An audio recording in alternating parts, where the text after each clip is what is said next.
दायो दङ उदालगुरिनि दुर्गा मण्डपावहाय बे दुर्गा मण्डपावनो दान्दिसेनि उनावहाय साननैसो सिगाङावहाय रायजो सभायावहाय सायख'जानाय बिथां UPPLनि आफादगिरि बिथां प्रमद बर'खौ बरायनाय जागोन आरो लोगोसे बे मेलावनो मैयासो बिदाय लानाय आबसुनि बारग' आफादगिरि दिपेन बर'खौ दिनै बे दोलोआवहाय बजबना लागोन एबा बिथाङा जयेन जागोन। दा बे मेला दान्दिसे उनाव जानो थांगासिनो दङ। बेनि थाखायनो बे समावहाय आङो बे UPPL दोलोनिफ्रायनो मावफुं सोद्रोमा जानाय बिथां दावबायसा बर' आंनि सेराव दङ। बिथांनिफ्राय बे जानो गोनां हाबाफारिनि सोमोन्दै मिथिनो हास्थायदों। दा बावैसोनि उनावनो बिथां प्रमद बर'खौ बरायनाय जागोन, लोगोसेनो गोदानै बारग' आफादगिरिखौबो जयेन खालामनाय जागोन। जोंनि UPPL दोलोनि उदालगुरि जिल्ला कमिटिनि दैदेननायाव गोलाव सम दुलाराय बर' फरायसा आफादाव खामानि मावनाय, हारि माहारिनि थाखाय खामानि मावनाय, लोगोसे जोंनि बिटिआर ओनसोलाव गुबुन गुबुन हारि माहारिखौ खौसेयै बिटिआर ओनसोलाव गोजोन आरो जौगानायनि थाखाय खामानि मावनाय दुलाराय बर' फरायसा आफादनि बारग' आफादगिरि दिपेन बर' बिथांखौ UPPL दोलोआव जगदान खालामनाय जागोन।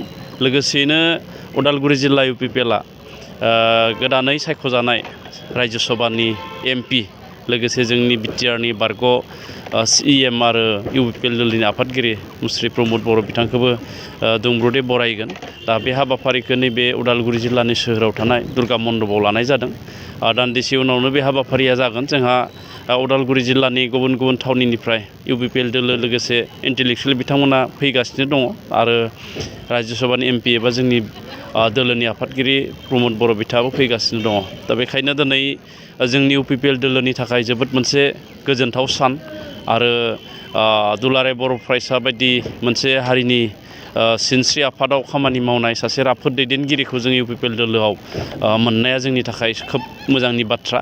आं सानगोन मुस्रि दिपेन बर' बिथाङा UPPL दोलोआव जगदान जानायनि उनाव जोंनि UPPL दोलोआ ग्रासरुटनिफ्राय गासैबो बिथिङाव जोंहा राफोद जागोन आरो जोंनि मावथिफ्रा खामानि मावनो थाखाय गोसो बोलो दुंखांगोन।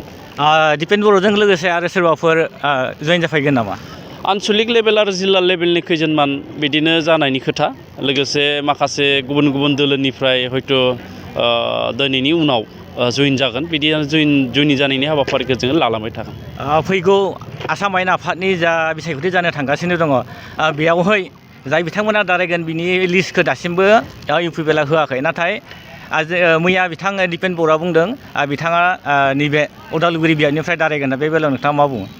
जोङो गोसो गोथारै जोङो बिथांखौ उदालगुरि समस्तियाव दारायोब्ला दारायनो हागोन बेबायदि जोङो बुंनाय जादों। दोलोआ सिद्धान्त लागोन आरो जों सानसे साननैनि गेजेरावनो जोंनि UPPL दोलोनिफ्राय गेलेनो गोनां बिटिआर ओनसोलाव 15 आरो बिटिआरनि बाहेरायाव 6, गासै जोङो 21 मासियाव MLA कन्टेस्ट खालामगोन एबा MLA दारायगोन होननानै जोङो क'र कमिटियाव डिसिसन लानाय जादों आरो बे हिसाबै जोङो खोब खम समनि गेजेरावनो जोङो बे बिजाथिनि फारिलाइखौ जों फोसावो। बिथाङा सासे आफादगिरिमोन। बे UPPL दोलोआव फैनानै बिथांनो मा बिबान होगोन? बिथांनोथ' जों गिबियाव MLAनि बिजाथिखौ जोङो जासिनाय जाहैदों आरो बिथांखौ MLA बिजाथि होगोन। लोगोसे बिथांनो दोलोनि लेङाइ आफादगिरि बे लेभेलनि जोङो बिथांनो बिबानखौ होनो थाखाय जों साननाय जादों। सावरायनो थाखाय साबायखर थाबाय। नोंथांमोना खोनानो मोनबाय दा दान्दिसेनि उनावनो बिथां प्रमद बर'आ सफैगोन, बिथांखौ बरायनाय जागोन। लोगोसेनो दान्दिसेनि उनावनो बे UPPL दोलोआवहाय मैयासो बिदाय लानाय आबसुनि आफादगिरि बारग' आफादगिरि बिथां दिपेन बर'खौबो बे दोलोआवहाय बरायना लानाय जागोन एबा बिथाङा जयेन खालामगोन। उदालगुरि दुर्गा मण्डपनिफ्राय आं उपेन दैमारि।